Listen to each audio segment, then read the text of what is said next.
갈보리 언덕 저주받은 십자가 주님은 거기 계시네.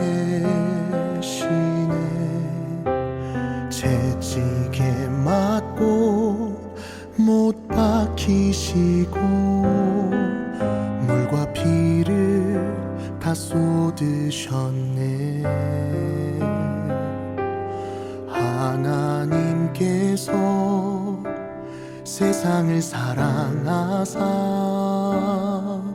그 아들을 내어주신 십자가 세상도 등 돌리고 하늘도 침묵한 오늘 우리에게 주신 하나님의 말씀은 누가복음 3장 1절에서 6절까지 말씀입니다.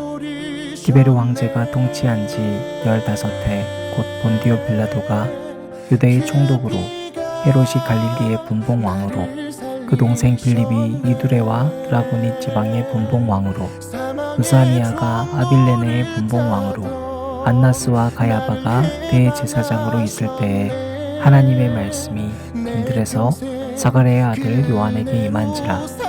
요한이 요단강 부근 각처에 와서 죄사함을 받게 하는 회개의 시대를 전파하니 선지자 이사야의 책에 쓴 바 광야에서 외치는 자의 소리가 있어 이르되 너희는 주의 길을 준비하라. 그의 오실 길을 곧게 하라. 모든 골짜기가 메워지고 모든 산과 작은 산이 낮아지고 굽은 것이 곧아지고 험한 길이 평탄하여질 것이요 모든 육체가 하나님의 구원하심을 보리라 함과 같으니라. 아멘. 세상도 등 돌리고 하늘도 침묵한 그날 나의 죄를 지시고 갈보리 오르셨네. 그 피가 나를 살리셨네. 사망의 종 노릇하던 나를 해방하셨네. 내 평생 그네로 살아가니 십자가 영원히 찬양하리. 그 사랑이 나를 살리셨네. 그 무엇도 십자가에서 우릴 끊을 수 없네. 내 평생 그네로 살아가리.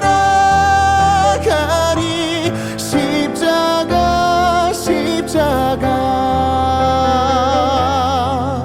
영원히 찬양하리. 십자가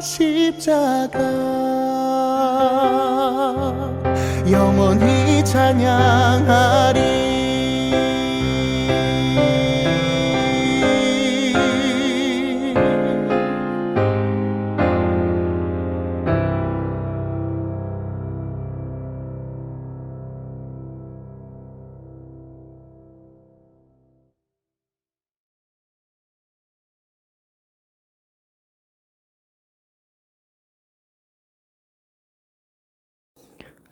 오늘도 우리 주님의 크신 은혜와 사랑이 저와 여러분에게 가득하기를 바랍니다. 어제 우리는 그리스도인답게 성장하는 것에 대한 이야기를 나누었습니다. 우리가 사랑스러워져야 한다라고 했어요. 목적보다 중요한 것은 우리의 자세다라고 이야기를 나누었습니다. 자, 그러면 그 자세를 가지고 우리가 이제 어떤 행동을 취하면서 살아야 되는가를 알아야 되잖아요. 누가복음 3장에 보면 세례 요한이 예수님을 만나기 전에 이야기했던 것이 있습니다. 3절부터 4절 말씀을 보면 선지자 이사야의 책에 쓴 바 광야에서 외치는 자의 소리가 있어 이르되 너희는 주의 길을 준비하라. 그의 오실 길을 곧게 하라. 그랬습니다. 그러니까 예수님을 기다렸던 세례 요한이 주의 길을 준비하라고 외쳤던 것처럼 우리도 다시 오실 예수님을 만나기 위해서 살아가야 할 행동 강령이 있을 수 있어요. 자, 그때가 문제가 아닙니다. 지금 세례 요한이 살던 시대에 또한 지도자들은 굉장히 악했습니다. 그러니까 우리가 때가 좋지 않아서 지금은 좀 너무 안 좋은 때다라고 하는 건 핑계가 된다는 거예요. 1절, 2절을 보면 그 시절 세례 요한과 또 예수님이 있던 시절은 디베리오 황제가 통치하던 시대, 또 헤롯이라는 악명 높은 사람이 분봉왕으로 있던 시대입니다. 여러분, 헤롯이 얼마나 악명이 높았냐면 예수님 태어나던 해에 그의 모든 아이를 죽이라고 명령했는데요. 전설에 따르면 본인의 생일인데 본인을 사람들이 조금이라도 기억하게 하기 위해서 아이를 죽였다는 얘기까지 있을 정도로 헤롯은 굉장히 악한 왕이었습니다. 자, 그렇게 악한 왕이 군림하던 때에 예수님이 오셨고 그 예수님을 기다리는 자로 어떻게 살아야 하는지를 세례 요한이 얘기를 해주고 있어요. 자, 4절 하반절을 보면 주의 길을 준비하라. 그리고 그의 오실 길을 곧게 하라 그랬습니다. 자, 그러니까 그날에 완성되는 것은 곧 지금 내가 준비하는 것과 이어진다는 거예요. 그날에 가서 하나님 예수님 딱 오셔서 뭔가 되는 게 아니라 준비를 해야지 된다는 겁니다. 그럼 그게 어떤 준비인가? 5절 말씀을 보면 모든 골짜기가 메워지고 모든 산과 작은 산이 낮아지고 굽은 것이 곧아지고 험한 길이 평탄하여질 것이요. 아멘. 여러분, 이것이 바로 우리가 노력해야 될 것들인데요. 한마디로 우리가 평등한 세상이 되는 것 혹은 질서의 회복입니다. 여러분, 질서, 하나님이 우리 위에 계시면 만물은 우리 아래에 있고 사람은 서로 평등해져야 합니다. 자, 그러려면 우리가 어떻게 살아야 될까? 먼저 보니까 모든 골짜기가 메워져야 된다고 했습니다. 다시 말하면 골짜기를 우리가 채워줘야 되는 거예요. 여러분, 그리스도인답게 살아가는 행동 방법은 내가 패어있는 구멍을 찾아서 거길 메꿔주는 겁니다. 시간에 구멍이 있을 수 있죠. 시간이 패일 수 있습니다. 여러분, 그러므로 우리는 남는 시간이 있어야 돼요. 시간을 꼭 구별해 놔야 됩니다. 여러분, 우리가 어떻게든 결혼하게 되면 그때부터 사실상 성경에서 말하는 위기가 사실 시작됩니다. 시간이 없어져요. 그래서 여러분, 꼭 두 분이 합의해서 각자의 시간을 구별해 주셔야 됩니다. 아니면 함께 시간을 구별해도 좋습니다. 그래서 이 땅에서 외로운 이들, 그들의 구멍을 메꿀 수 있도록 해줘야 되는 거예요. 누군가가 밥 먹자고 하면 연락 오면 먹으러 갈 수 있도록, 함께 할 수 있도록 그걸 채워줄 수 있어야 되는 거예요. 혹은 또 우리가 가볍게 보면 공동체에 구멍이 있을 수도 있습니다. 골짜기처럼 낮은 공동체에 있을 수 있어요. 그곳에 우리가 가서 채워주는 거예요. 여러분, 세상은 소위 이미 높이 솟은 봉우리를 향해 달려가게 하죠. 의사가 대우가 좋다고 하면 의대 진학을 위해서 모든 에너지를 다 쓰는 거예요. 공무원이 좋다고 그러면 공무원으로. 그런데 여러분, 10년쯤 지나면 세상이 바뀌거든요. 여러분, 우리는 내가 세상에서 요구하는 삶을 살아가는 것이 아니라 세상에서 바라보지 못하는 것들을 채워주고 바라보면서 살아가는 것이 그리스도인의 삶이어야 합니다. 여러분, 교회도 마찬가지예요. 여러분이 구멍이 보인다. 그럼 그걸 메꿔주는 거예요. 그런데 그 메꿀 수 있는 것은요, 우리의 입술이나 우리의 기도로만 메꾸는 것이 아니라 내 몸으로 메꾸는 겁니다. 뿐만 아니라 또 오늘 말씀 보면 높이 솟은 산은 낮추라. 여러분, 화평의 통로, 즉 평화의 통로가 된다는 것은 평평할 평자를 쓰거든요. 평자가. 그러니까 망치로 내려 찍어야지 된다는 겁니다. 여러분, 마틴 루터 킹 목사님 설교가 오늘 본문 말씀 가지고 설교를 하셨었어요.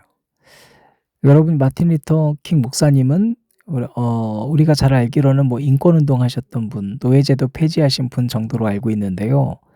그가 이렇게 살게 된 계기가 있습니다.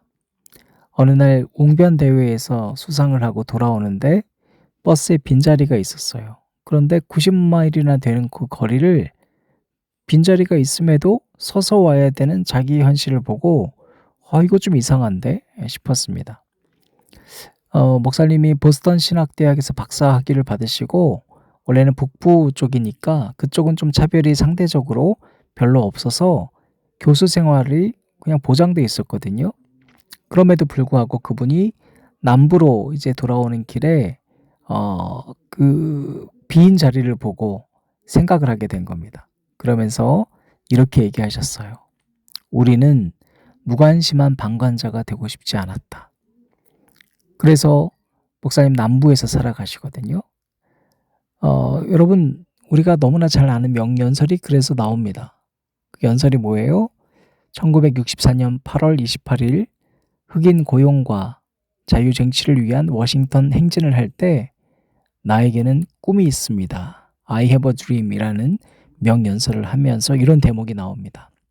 오늘 말씀을 인용한 건데요. 조지아주의 붉은 언덕에서 노예 후손들과 노예 주인의 후손들이 형제처럼 손을 맞잡고 나란히 앉게 되는 꿈이 있습니다. 나에게는 꿈이 있습니다.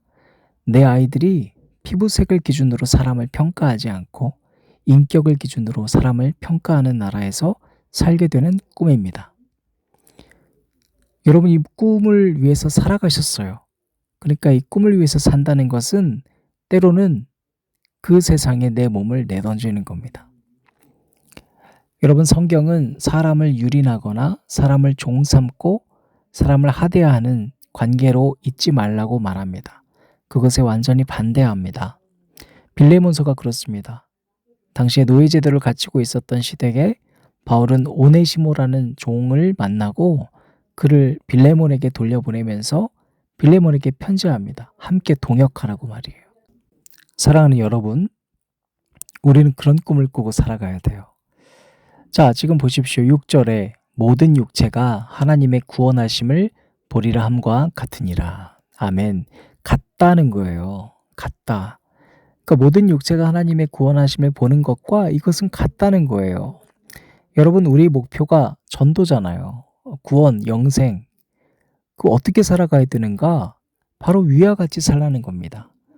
구멍이 있는 것을 내 몸으로 메꿔주고 바벨탑을 쌓아서 인권을 유린하고 있는 현장에서 내 몸을 부딪혀 가면서 화평케 하고 평탄케 하는 그 삶으로 살아가는 것이 바로 우리 그리스도인의 삶이 되어야 할 줄로 믿습니다. 사랑하는 여러분, 마틴 루터킹 목사님을 모두가 다 존경합니다. 이제는 그의 기념관이 애틀란타에 가면 아주 참 잘 되어 있습니다. 모든 사람들이 존경합니다.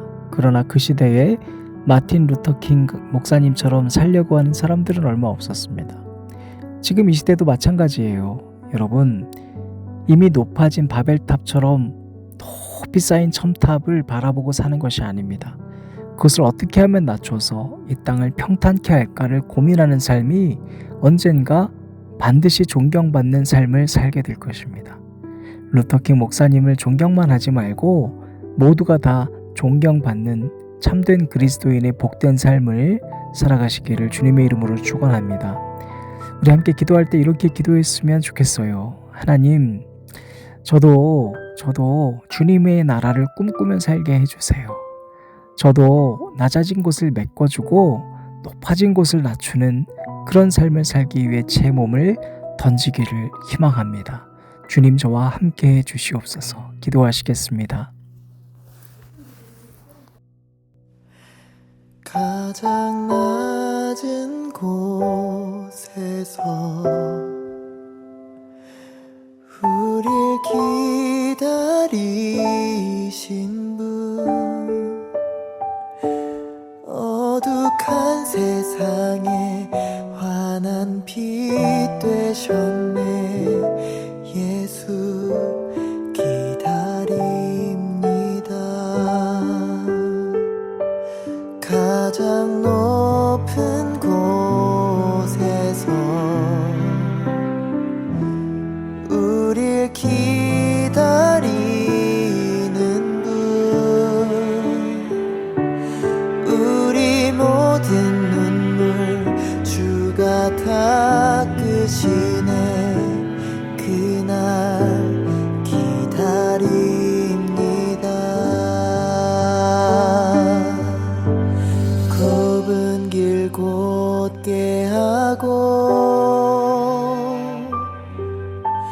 험한 길 평탄케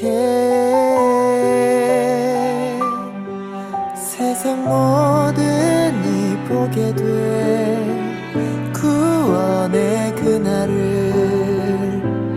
우리 기다리네 더러운 맘을 씻고 사랑의 나눔 통해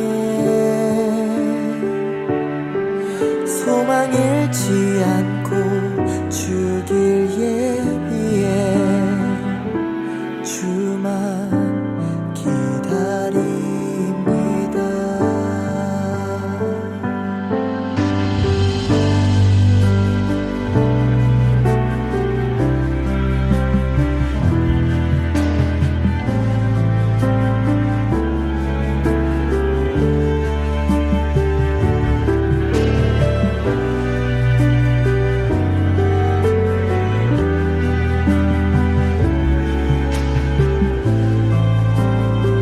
우리 다 함께 찬양합시다. 굽은 길 곱게 하고 굽은 길 곧게 하고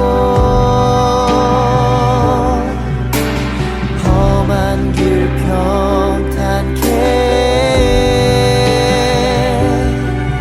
세상 모든 이 보게 돼 구원의 그날을 기다리네 굽은 길 곧게 하고 험한 길 평탄케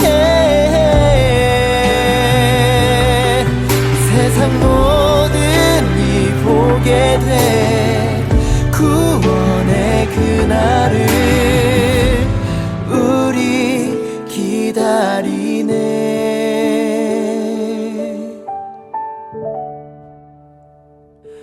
더러운 맘을 씻고 사랑의 나눔 통해 소망 잃지 않고 주길 예비해 주만 기다립니다.